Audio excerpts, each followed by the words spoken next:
바쁜 일상 우리는 어쩔 수 없이 간편식이나 외식, 배달음식, 인스턴트 식품 등으로 한 끼를 때우며 살아갑니다. 문제는 이런 식습관의 패턴이 계속된다는 것이죠. 그렇지 않아도 스트레스 받는데 먹을 것으로 스트레스를 해소하고요. 토마스 칼라일이라는 분이 건강한 사람은 자신의 건강을 모른다. 병자만이 건강을 알고 있다라고 명언을 남겼습니다. 아무리 좋다는 음식을 먹어도 잘못된 방법으로 조리하게 된다면 단순히 배만 채우게 될 뿐 소중한 영양소는 파괴되고 마는 일이 일어납니다. 작은 차이지만 어떻게 음식의 효능을 극대화할 수 있는지 그리고 잘 섭취하는 방법은 무엇인지 살펴보겠습니다.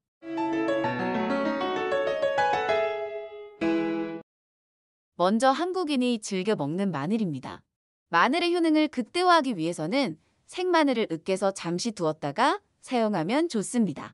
이유는 마늘을 다지게 되면 함유되어 있던 알리나제라는 효소와 알린이라는 성분이 생화학 반응을 일으켜 알리신을 만들어내는데 이 상태에서 효소가 작동할 약 10분 정도의 시간을 둔다면 결국 마늘의 핵심 효과인 강한 항암물질인 알리신을 최대한 섭취할 수 있게 된다고 합니다. 따라서 마늘의 이 효성분의 극대화 효과를 보기 위해서는 가능한 한 요리를 하기 전에 미리 마늘을 다지거나 으깨어 놓은 뒤에 요리를 준비하면 좋겠습니다. 생으로 먹을 경우도 마늘의 핵심 성분이라고 할 수 있는 알리신을 섭취할 수 있으나 으깨거나 다졌을 때 가장 많이 섭취할 수 있다고 하니 조리법에 따라서 드시면 됩니다. 다만 미국 펜실베니아 주립대학의 연구에 의하면 전자레인지로 마늘을 가열할 경우 단 1분 만에 그리고 오븐으로 구울 경우엔 45분 만에 마늘의 항암 효능이 완전히 파괴되었다고 하니 주의하시고 마늘에 열을 가하기 전에 마늘을 다져 놓았을 경우 항암 효능이 유지되는 것으로 나타났다고 하니 가능하다면 앞서 언급된 방법대로 조리하시길 권해드립니다. 다음은 브로콜리입니다. 브로콜리는 세계 10대 슈퍼푸드 중 하나로 미국 국립암연구소가 항암 예방식품 1위로 꼽을 만큼 그 효능이 대단한 식품인데요. 그러나 브로콜리를 흔히 그냥 끓는 물에 데쳐서 먹거나 볶아 먹는 것이 대부분인데 이럴 경우 비타민C 함량은 24%나 떨어지고 엽록소와 수용성 단백질도 크게 손실되는 것으로 나타났습니다. 국제학술지 영국 영양학저널에 실린 미국 일리노이 대학 연구팀의 연구에 의하면 브로콜리의 항성분인 설포라판이 작용하기 위해 꼭 필요한 효소인 미로시나아제의 보존력을 살릴 수 있는 조리법을 연구했는데 그 결과 브로콜리를 5분간 쪄서 먹는 것이 미로시나아제가 가장 잘 보존되는 것으로 나타났습니다. 이제까지 그냥 물에 데쳐서 먹었다면 5분 이하로 쪄서 드시면 매우 좋을 듯합니다. 브로콜리와 양파를 같이 먹으면 바이러스 저항력을 높이는 인터페론 분비를 촉진하는 작용을 하며 라이코펜이 풍부한 토마토와 함께 요리해서 먹는다면 전립선암을 예방하는 효과를 극대화할 수 있다고 합니다. 양배추와 브로콜리도 함께 먹으면 좋은데요.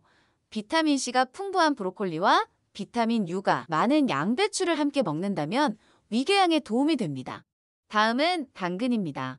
당근은 오히려 생으로 먹는 것보다 조리해서 먹는 것이 더 좋은 식품입니다.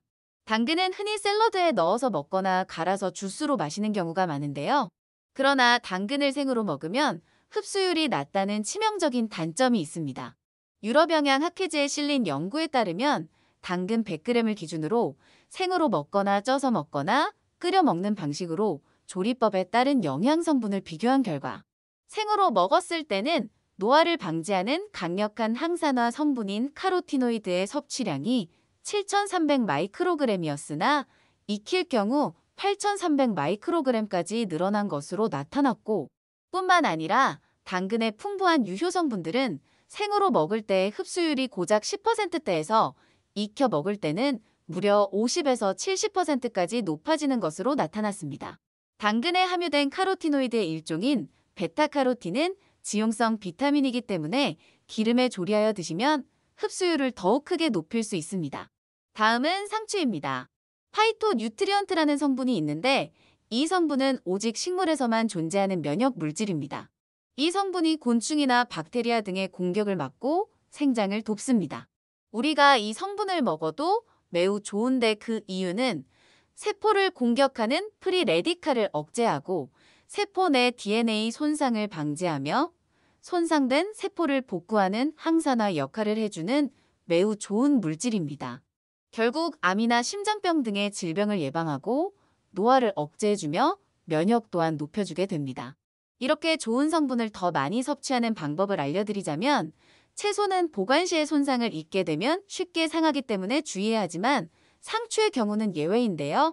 상추의 잎은 특이하게도 찢으면 파이토뉴트리언트라는 물질을 더 많이 분비하는데 상추잎을 찢게 되면 이에 반응하여 파이토뉴트리언트의 분비를 촉진해서 상추의 항산화제가 2배로 증가하게 됩니다. 때문에 상추를 보관할 때는 상추의 잎을 찢어서 보관한다면 좋은 성분을 더 많이 섭취할 수 있습니다. 다만 이렇게 찢어서 보관하면 부패가 빨라져 금방 상할 수 있기 때문에 하루나 이틀 안에 먹으면 그 효과를 제대로 볼 수 있습니다. 다음은 가지입니다.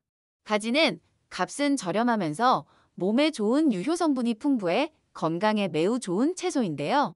한국식품영양과학회지에 발표된 연구에 의하면 가지를 물에 끓이거나 전자레인지에 넣어 조리하는 것보다 찌는 방법으로 조리하면 가지의 항산화 성분인 클로로겐산을 더 많이 섭취할 수 있는 것으로 나타났다고 합니다. 클로로겐산은 노화를 일으키고 성인병을 일으키는 주범인 활성산소를 제거하며 심혈관 질환, 체내 염증 제거에도 도움이 된다고 알려진 성분입니다. 특히 흥미로운 점은 가지를 조리하는 시간에 따라 클로로겐산의 함량이 달라진다는 것인데요. 생가지의 클로로겐산 함량은 100g 기준으로 271mg이지만 가지를 9분 정도 찌면 315mg, 12분 조리 시 375mg, 17분 후에는 335mg으로 증가하였습니다. 이러한 점을 봤을 때 조리 시간에 따라서 차이가 생기는 것을 알 수 있습니다. 그럼 찌는 방법과는 다르게 끓이거나 전자레인지에 넣어 조리하면 안 될까요? 안 될 것은 없지만 앞서 언급드린 가지에 들어있는 클로로겐산의 함량이 크게 줄어드는 것으로 나타났기 때문입니다. 가지를 2분만 끓여도 그 양이 10분의 1 이상 줄어들었고 전자레인지에 넣고 조리했을 때도 마찬가지로 클로로겐산의 함량이 크게 감소하는 것으로 나타났습니다. 또한 가지의 칼슘 성분도 역시 찜기에 쪘을 때 가장 많았는데 조리 시간이 길어질수록 가지 조직과 세포벽에서 칼슘이 더 많이 녹아나오는 것으로 나타났습니다. 이처럼 가지를 조리할 때는 10분 내외 정도 쪄서 드시는 것이 좋은 성분을 가장 많이 섭취할 수 있습니다. 이렇게 우리 몸에 좋은 식품들이 있지만 요리하는 방법에 따라 섭취하는 영양분의 차이가 나는 것을 알아보았습니다. 식품에 따라 가급적이면 쪄서 먹는 것으로 저도 식습관을 바꿔보도록 노력해야 하겠습니다. 이렇게 건강하게 드시면서 가벼운 운동을 매일 하신다면 건강한 삶을 사는 데 도움이 됩니다. 오늘 영상이 도움이 되셨다면 좋아요와 구독 눌러주시고 소중한 분께 이 영상을 공유해주세요. 더욱 유익한 영상으로 다시 찾아뵙겠습니다. 오늘도 건강하세요.